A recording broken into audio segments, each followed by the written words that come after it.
ter o discernimento, o conhecimento disso. No capítulo 2 de São Lucas, quando se fala sobre o nascimento de Jesus, a gente começa a observar aqui que até antes mesmo de Jesus vir ao mundo, igreja, preste bem atenção que eu vou dizer, desde o ventre ele já estava sendo perseguido.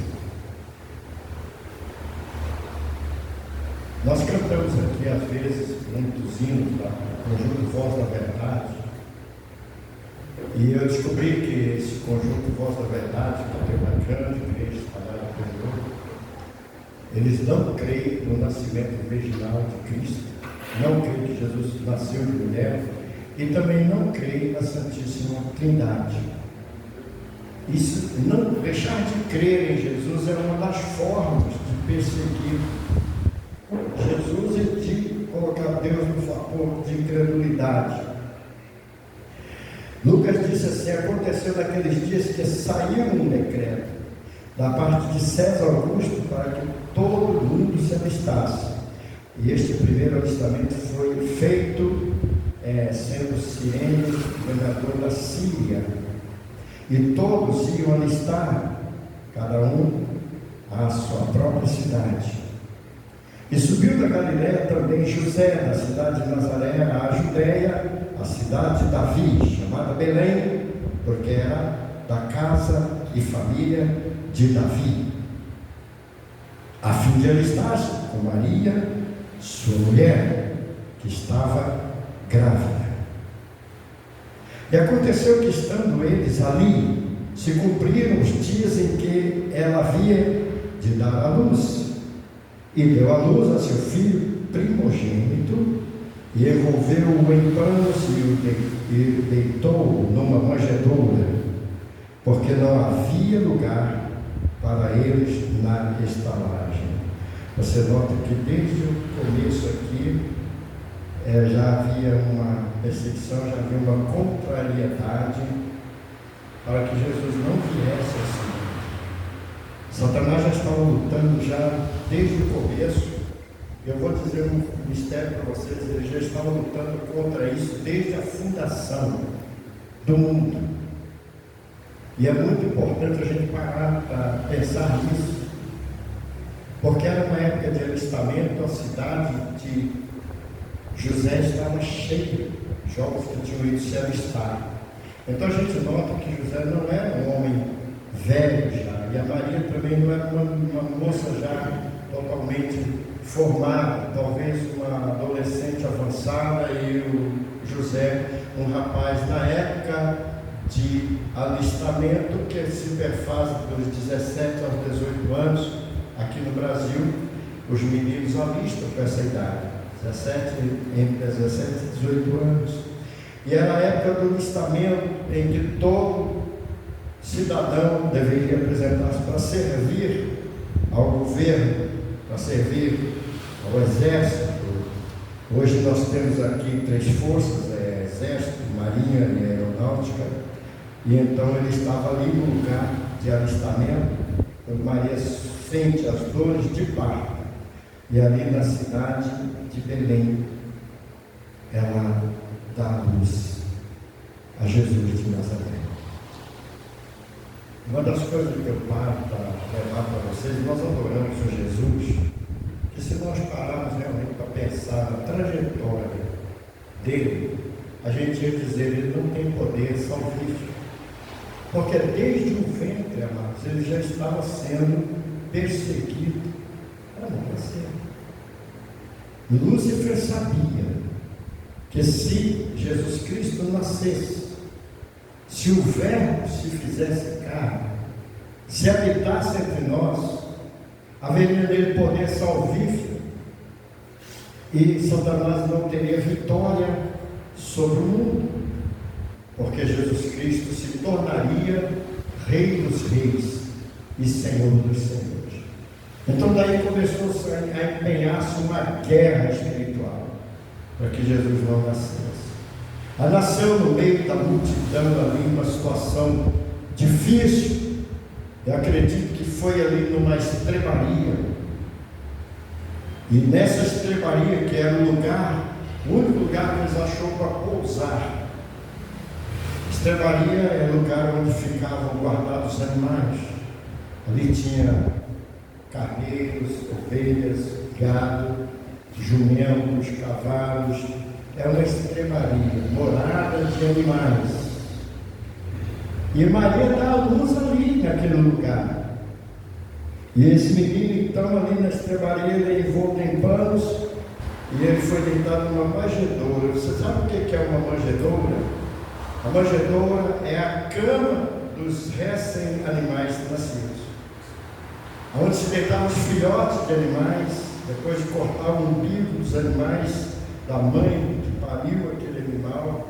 Ele era deitado naquela manjedoura e para ter os primeiros cuidados ali. Então Jesus, já desde o ventre, já desde os céus, ele já estava sendo perseguido. É uma trajetória que nós passamos por aqui.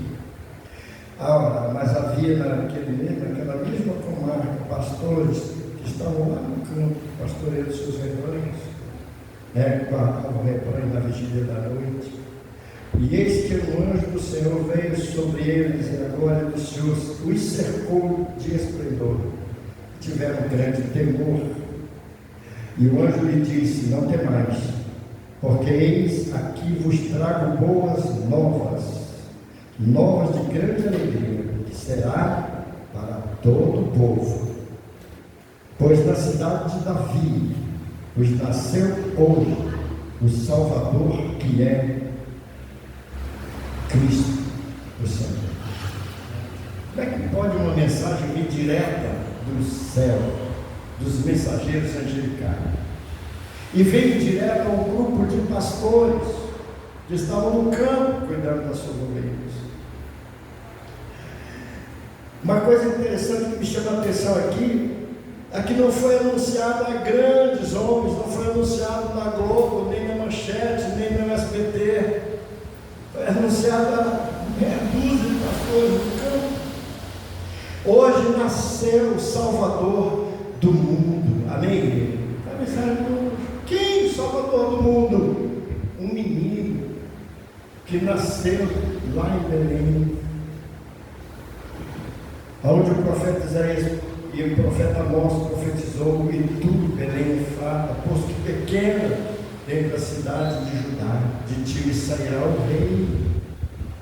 Esse menino que nasceu ali, e que depois mais de 2.000 crianças, aqui já é uma coisa que eu estou pondo aqui no meio da mensagem, foram mortos por causa desse menino ter nascido.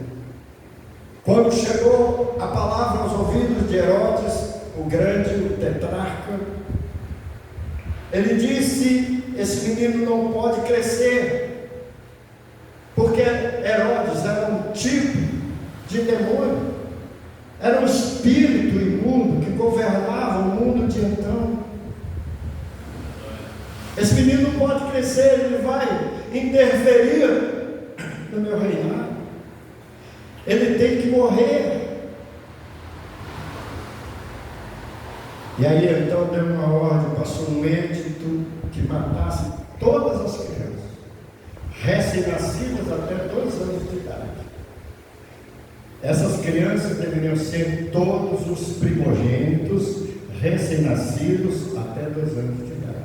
E no meio dessa mortandade, ele certamente aceitaria Jesus.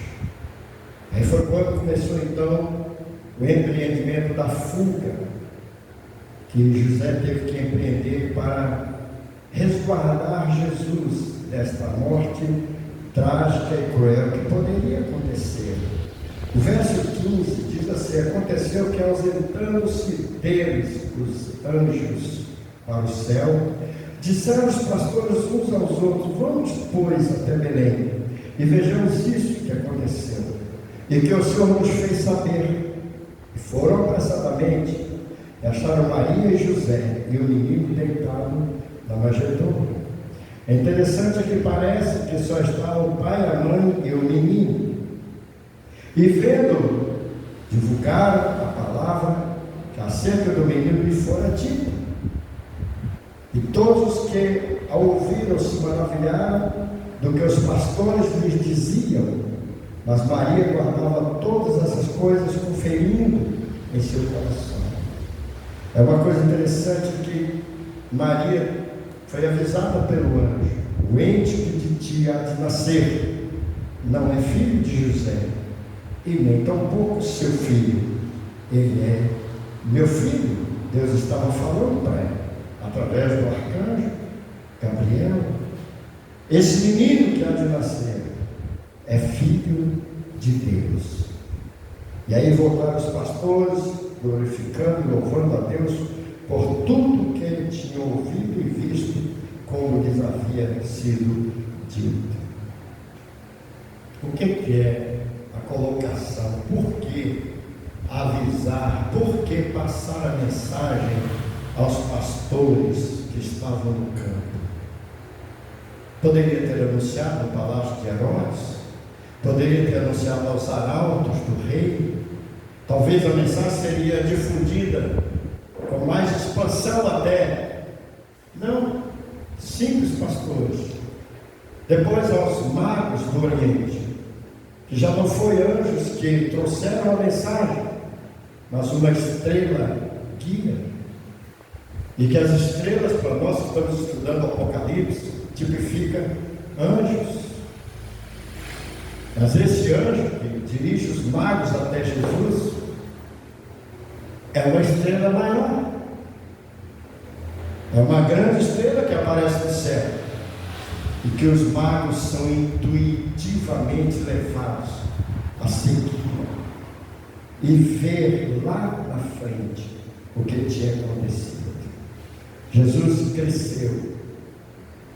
No verso 21 em diante, nós começamos a ver aqui no versículo 21 ao 24, quando Jesus, aos 8 anos de idade, aos 8 dias, segundo o que cumpre a lei dos judeus, a criança de 8 dias, o primogênito de 8 dias de nascer, deveria passar por um processo chamado circuncisão.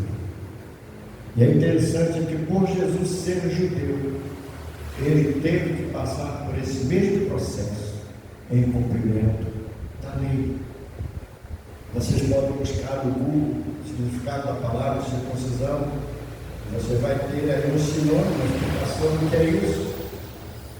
Jesus passou por isso.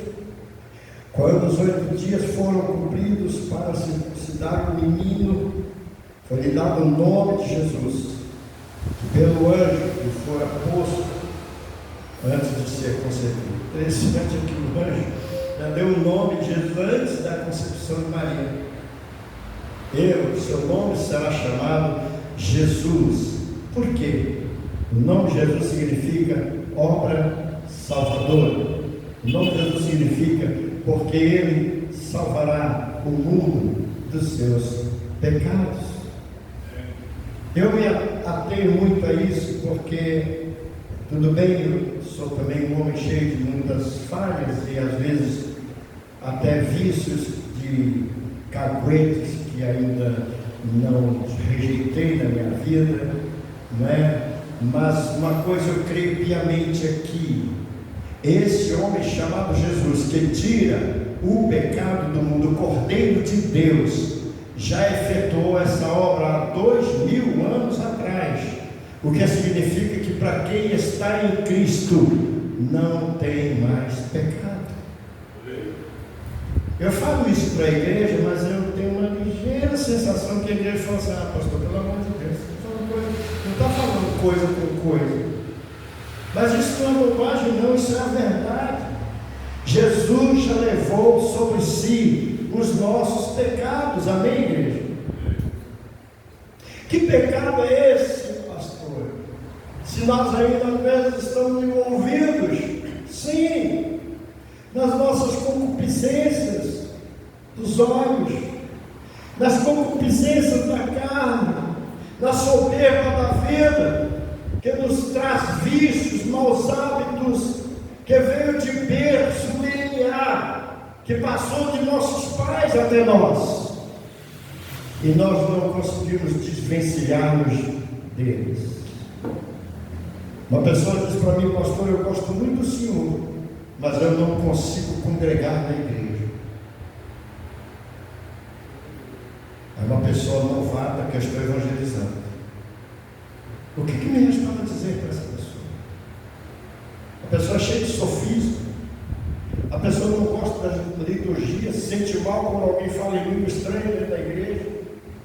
Ele não acredita em nada que se prega dentro de uma igreja evangélica. Eu disse para ele o seguinte: você nunca vai congregar em lugar nenhum. Porque primeiro, para você pertencer ao corpo de Cristo, você não depende de terceiro. Você não depende do testemunho de A, B, C, não. Você depende da tua fé, da tua crença no Senhor Jesus Cristo. Quando você verdadeiramente crê no Senhor Jesus Cristo, e quando você morrer para essa velha natureza e nascer de novo, então você vai ser um adorador de Deus e vai simplesmente amar e suportar uns aos outros dentro de uma igreja ou em qualquer lugar. Mas até que isso aconteça, você não vai conseguir em igreja nenhuma. Ele disse: está difícil para mim. Eu falei: olha para mim, você congregaria na minha igreja por minha causa? Ele disse: pelo Senhor eu congregaria. Pelo Senhor eu congregaria. Eu falei: você está perdido. Você escolheu a pessoa errada. Você não tem que escolher nenhum ser humano, você tem que escolher Jesus. Porque quando você escolhe Jesus como seu único e suficiente Salvador, você tem capacidade de amar e perdoar como Jesus fez. Ah, pastor, mas nós devemos ser exemplo. Exemplo de quê? Eu pergunto isso para você. Em que nós podemos dar exemplo? Eu posso ser um grande exemplo hoje. Você está vendo aqui na minha cabeça uma auréola de santidade? Quem está vendo aí? Olha para mim aqui, vocês todos. Tem uma auréola aqui, eu sou um anjo agora, a lua está aqui na minha cabeça, aqui, eu sinto isso aqui.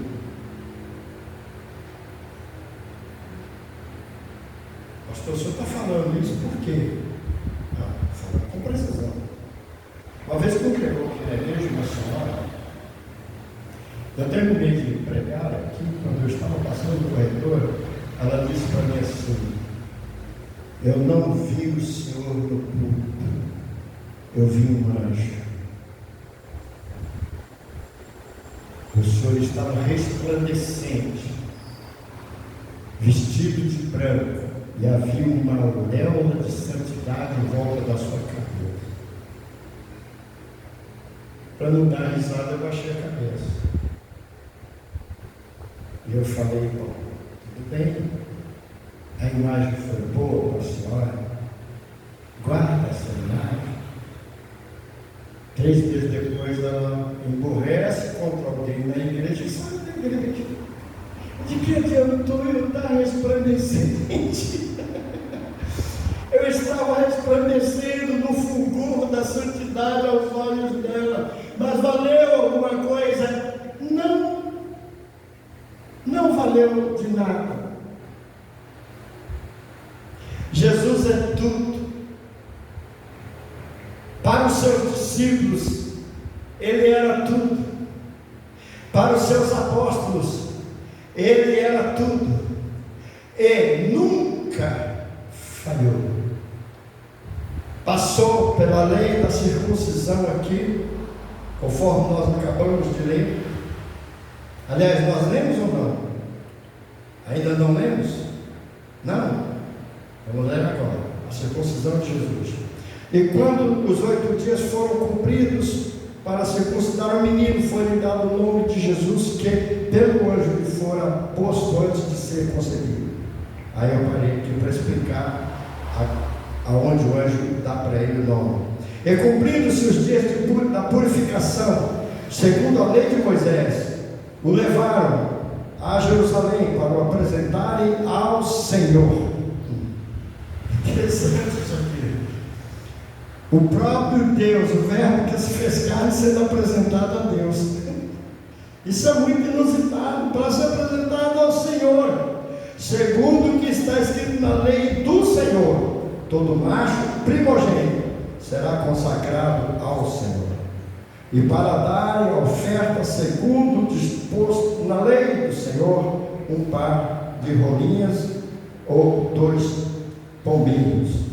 Essa oferta aqui no Velho Testamento Levítico chama-se oferta pacífica. Amém, irmãos? Oferta pacífica, onde se degola aves e se mancha o altar de sangue de aves. E havia em Jerusalém um homem cujo nome era Simeão. Eu quero também me ater a esse homem aqui. Este homem era justo, temente a Deus, esperando a consolação de Israel, e o Espírito Santo estava sobre ele. Simeão, homem cheio do Espírito Santo do Senhor. O Espírito Santo revela para ele que ele não morreria antes de ver Jesus Cristo.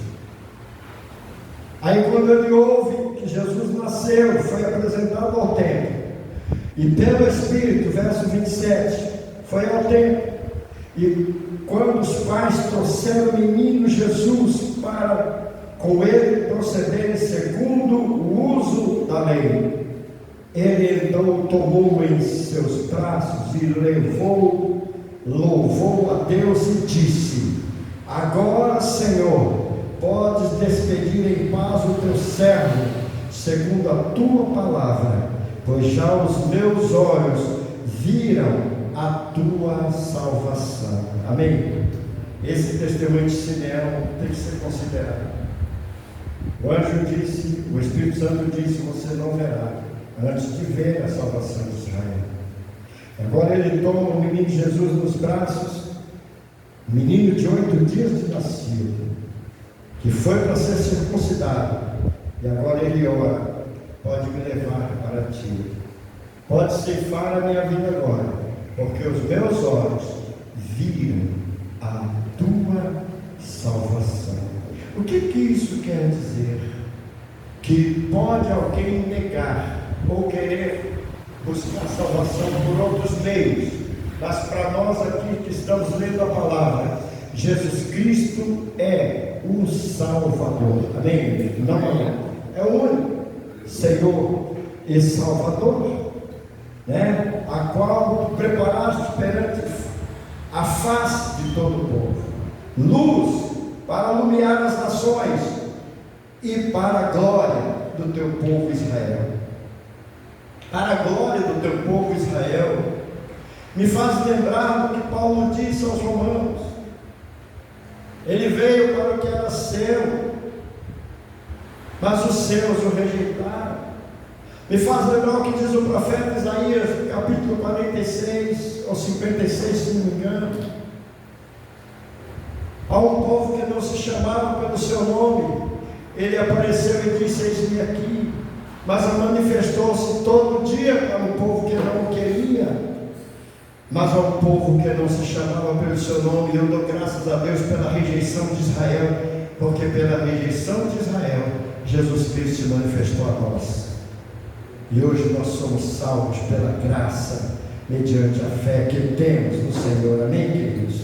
Isso para nós é um testemunho tremendo. E Simeão os abençoou, dizendo a Maria, sua mãe: eis que este é posto para a queda e elevação de muitos em Israel, e para sinal, para sinal que é contraditório. Tudo gira em torno de Jesus. Jesus aqui é a figura cristocêntrica.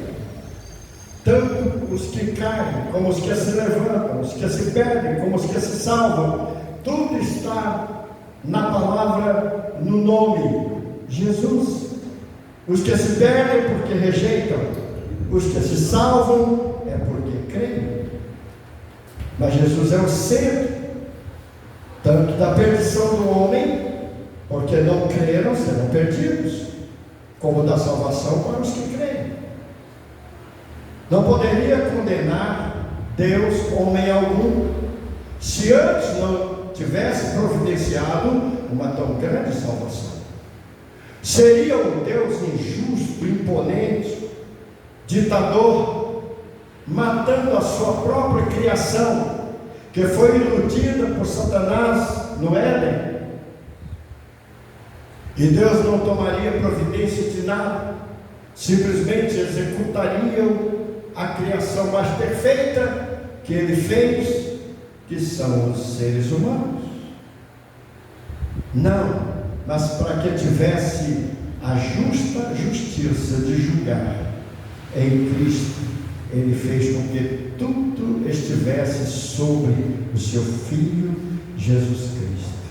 Então a nossa mensagem, amados, tem que ser uma mensagem cristocêntrica. Amém, gente? Cristocêntrica.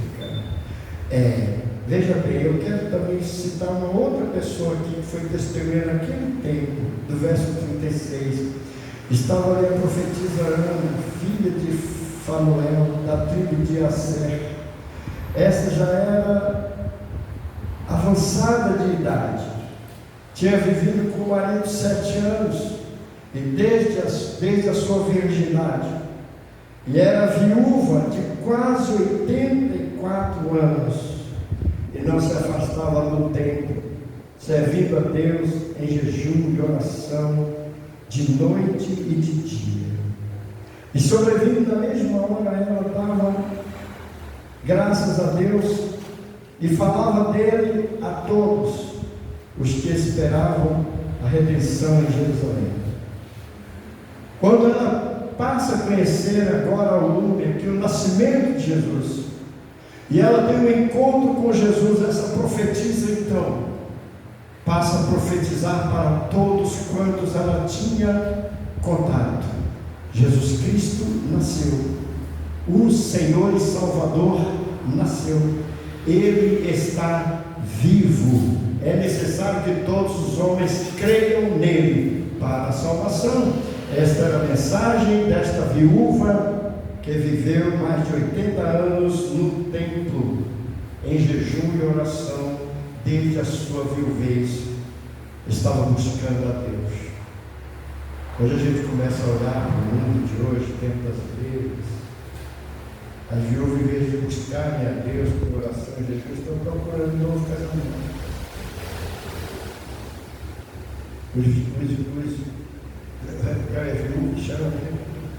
Estão buscando outro casamento. Não, meu irmão. Você ficou viúvo ou viúva, atente-se a buscar a Deus. Entrega pelo caminho, entrega o teu coração, te entrega de corpo, alma e espírito ao Senhor. Amém, queridos? A exemplo de Ana. Mas será que isso serve para todos? Não, eu estou só fazendo uma conotação de como deveria ser, como Ana foi uma dedicada ao Senhor e profetizou. Agora, acerca do Messias, não, ela já havia profetizado acerca do Messias que haveria de vir. Ela agora estava pregando a presença do Messias. Para encerrar o capítulo 2 de Lucas, o menino crescia em sabedoria. Verso 39 disse: quando acabaram de cumprir tudo segundo a lei do Senhor, voltaram a Galiléia, para a sua cidade de Nazaré. O menino crescia e se fortalecia em espírito, cheio de sabedoria e graça de Deus. A graça de Deus estava sobre ele. Ora, todos os anos ia seus pais a Jerusalém à festa da Páscoa, e tendo ele já 12 anos, subiram a Jerusalém,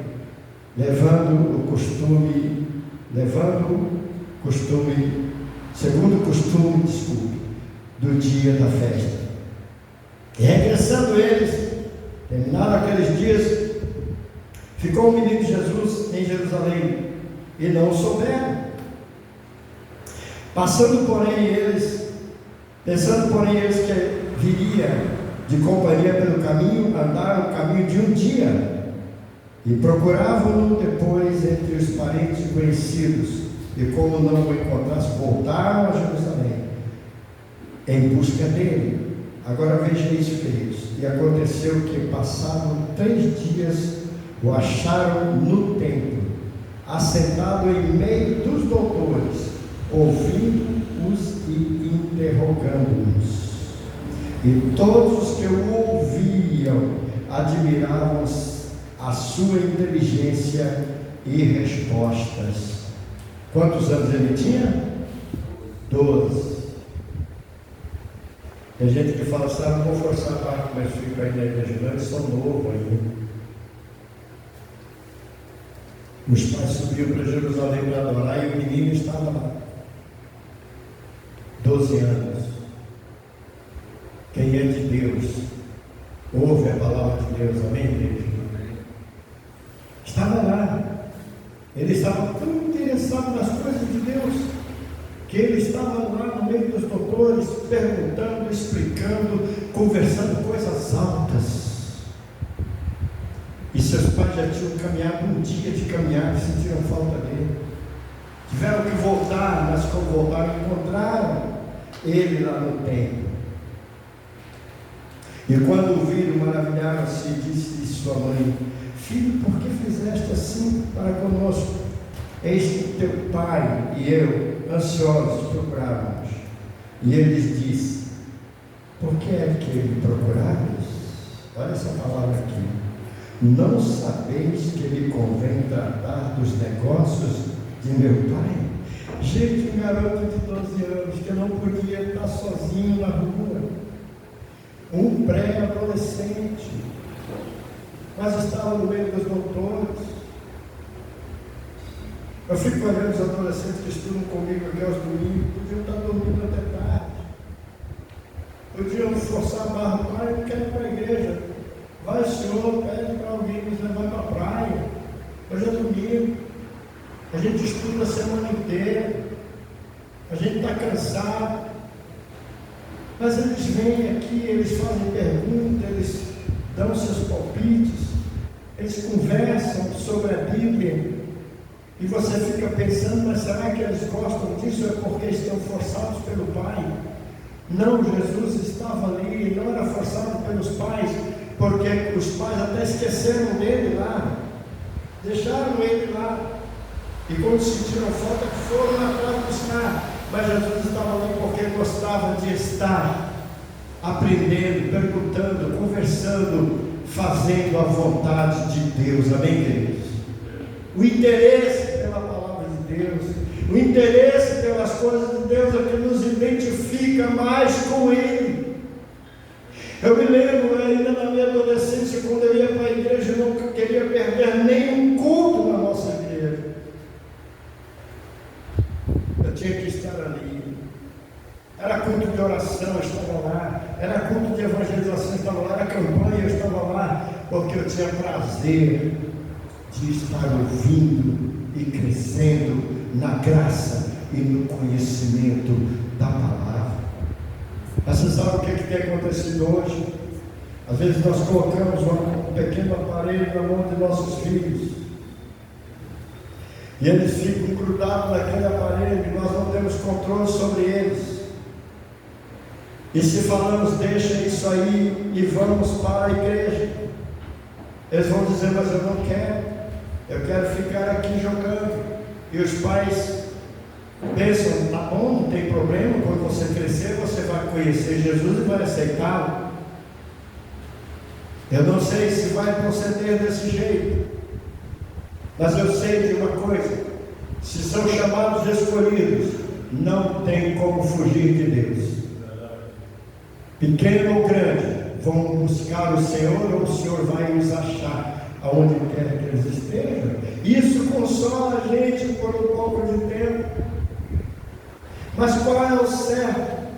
Ensina o teu filho o caminho em que deve andar, e até quando crescer, jamais se desviará dele. Ensinar. Senta aqui, vamos ler a palavra, vamos entender a palavra, Vamos orar juntos, cada um ora um pouquinho. Vamos fazer isso. Vamos cantar juntos um cântico da família, porque Deus vai abençoar a nossa família.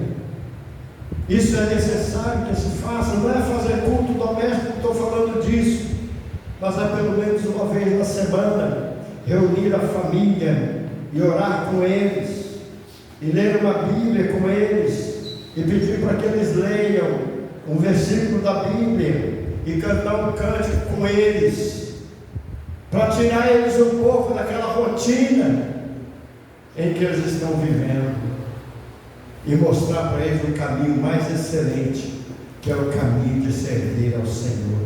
Por que o senhor está falando isso, pastor? Porque a Bíblia mostra para mim que Jesus estava no templo quando ele tinha 12 anos.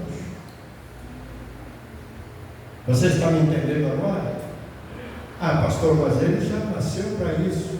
Sim, e você nasceu para quê? E nós nascemos para quê? Viemos a esse mundo com um propósito. O propósito de Deus para nós é para que nós o adorássemos, é para que nós o servíssemos. Ah, tudo bem, Satanás arrancou o propósito de Deus na vida do homem, mas o que eu tenho a ver com Satanás? Eu conheci Jesus. Eu não devo nada a Satanás nem aos seus demônios. Eu devo a minha vida a Jesus de Nazaré, o Filho de Deus vivo. A Ele eu devo tudo. A Ele toda a honra, toda a glória, toda a adoração, todo o louvor. Somente a Ele. Amém? Façam isso. Eu peguei essa parte aqui, Jesus aqui no meio dos doutores, quando Jesus estava ensinando e perguntando, e todo mundo se admirava da sua inteligência, da sua resposta às perguntas que eram feitas. Quando a mãe dele questiona, ele fala: eu estou cumprindo a vontade do meu Pai. Até parece que houve aqui um princípio de desobediência, de submissão. Não, irmãos, porque na verdade Maria era apenas a tutora. Maria era apenas o veículo pelo qual o Senhor Deus se encarnaria nesse mundo. Estava na pessoa de Cristo, cumprindo o papel que tinha que se cumprir. Finalizando, a palavra diz: e crescer Jesus em sabedoria e em estatura e em graça para com Deus e os homens. O versículo 52. Amém, gente? Por que, pastor? Porque é muito importante. Quando nós dedicamos a nossa vida no altar de Deus, dedicamos junto conosco a nossa família. Eu me lembro que algumas vezes eu tinha que viajar. Houve uma época na minha vida em que eu não vivi com meus filhos. Eu estava supervisionando a igreja naquela época e no pioneirismo da IDPB no Brasil estava muito difícil e eu tinha que viajar praticamente toda semana para trabalhar a vida de pastores, de família de pastores. E às vezes eu passava um fim de semana em casa e o resto dos finais de semana era viajando. Mas graças a Deus eu tive uma esposa excelente que era também uma pastora verdadeira, uma serva de Deus, e ela trouxe os meninos debaixo da palavra. Amém, gente? Ela trouxe as crianças dentro da palavra. Quando nós viemos pastorear em São Vicente, a gente tinha um problema com um menino que era um pouco rebelde, queria se afastar da igreja, se unir com os outros amigos. E ela dizia: Marco, vai buscar o seu filho onde quer que ele esteja. Eu ia lá, não sei aonde, e ele estava lá, eu ia para casa. Ela me via chorando, e eu atrás. E chegava em casa, nós reuníamos e ela passava ali o sermão. E se não ouvisse uns petelecos na orelha para aprender, era dado. Mas eu vou dizer para vocês, eu e a minha casa servimos ao Senhor. Amém, queridos? Você não tem que abrir mão dos seus filhos. Aconselhe, prega para eles, fala para eles, diga para eles que Jesus Cristo é melhor. Amém, gente? Não sejam violentos, não precisa disso, mas a palavra com amor, do fundo do nosso coração, o amor é o que conquista. Nós não conseguimos conquistar ninguém pela nossa sabedoria ou na marra, mas nós conquistamos pelo amor. Quando manifestamos amor, conseguimos ganhar as pessoas. Quando manifestamos autoridade máxima, afastamos pessoas. E até mesmo a própria família se afasta quando a autoridade é demais e se torna pejorativa. Mas o amor é que faz unir. O amor é que traz para perto. E se você ama a Deus, você vai trazer seus filhos para perto de você. E você está perto de Deus. Então eles também estarão perto de Deus. Eu peguei essa passagem aqui, porque desde o nascimento de Jesus, mesmo em meio a tanta perseguição, a tanta luta, para sobreviver os ataques de Satanás, para matá-lo, mas ele estava protegido por Deus. Eu quero dizer, amados, a sua família é uma família protegida por Deus. Amém, gente? Não abra mão disso. Ensine seus filhos. Senta com eles. Põe no teu colo. Fala para eles: Jesus te ama. Pode repetir isso 1000 vezes para ele. Ele vai crescer com isso na mente. Jesus me ama. Jesus me ama. E você vai explicar para ele o nascimento de Jesus, o que Jesus passou, o que Jesus venceu e o sacrifício de Jesus na cruz para salvar até mesmo a criança dos seus pecados. Amém, gente? Então, essa é a palavra que eu tenho para você nessa noite aqui. Esse capítulo de São Lucas, capítulo 2. Guarda isso no teu coração. E veja que o nascimento de Jesus não foi fácil. E veja que a apresentação de Jesus para cumprimento da lei também não foi fácil. Mas olha aqui os anjos, os pastores, os profetas, as profetisas estavam apostos para dar a melhor notícia para o mundo. Jesus Cristo vive e Ele é o nosso Salvador. Amém, gente? E até hoje, Ele é redivivo dentre os mortos. Não deixe de honrar a Jesus como Senhor da sua vida. Que Ele seja o primeiro na sua vida. Amém, amados? Fiquem de pé e vamos orar. Estamos terminando essa mensagem.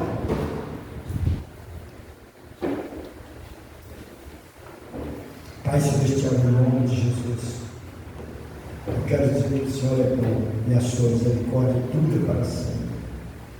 Que essa mensagem, meu Deus, que às vezes algumas pessoas até passam por ela porque não causa muita emoção, mas é o nascimento de Jesus, um mistério, um milagre, um nascimento virginal, aonde o teu Espírito gerou Jesus no ventre de Maria.